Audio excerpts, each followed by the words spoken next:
Un bruit étrange de l'eau attira l'attention de la femme. Curieuse, elle suivit le bruit à l'étage, mais ce qu'elle y trouva la pétrifia. Le son venait de la télévision. Elle y aperçut des images secrètes de son mari et de sa cousine, filmées dans la salle de bain la nuit précédente alors qu'ils se livraient à une liaison. Anna n'en croyait pas ses yeux. Elle se sentit paralysée, incapable de faire face aux autres dehors. Accablée, elle décida de fuir et monta dans sa voiture pour quitter la villa. Pendant ce temps, à l'intérieur de la maison, Jack et les autres continuaient leurs recherches pour trouver le disque dur connecté aux caméras cachées. En fouillant dans la chambre, le téléphone de Jack vibra avec un message. C'était une demande de secours de la part d'Anna, qui venait tout juste de quitter la villa. Elle avait tenté de s'éloigner, mais sa voiture avait soudainement perdu le contrôle et s'était écrasée contre un arbre. Désemparée, elle sortit pour inspecter les dégâts et découvrit une rangée de clous disposés intentionnellement sur la route, dans un endroit isolé. Cette découverte la remplit de terreur. Il était clair que quelqu'un l'avait suivie, et leurs intentions n'étaient certainement pas bienveillantes.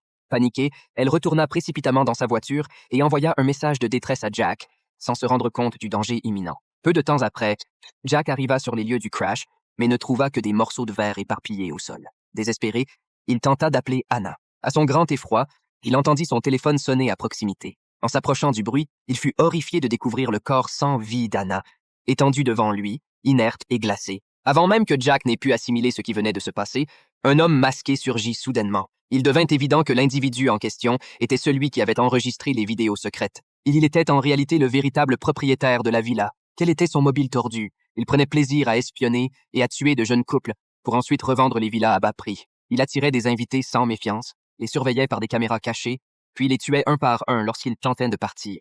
Mais Marie et Carl n'avaient aucune idée de cette sombre réalité. De retour à la villa, ils continuaient de chercher le récepteur des caméras. Soudain, le téléphone de Carl vibra. En lisant le message, ils furent abasourdis. L'expéditeur était Jack, qui était censé être mort. Mais cette fois-ci, le message ne contenait pas un appel à l'aide. Au lieu de cela, c'était une vidéo montrant l'infidélité de Marie et Jack.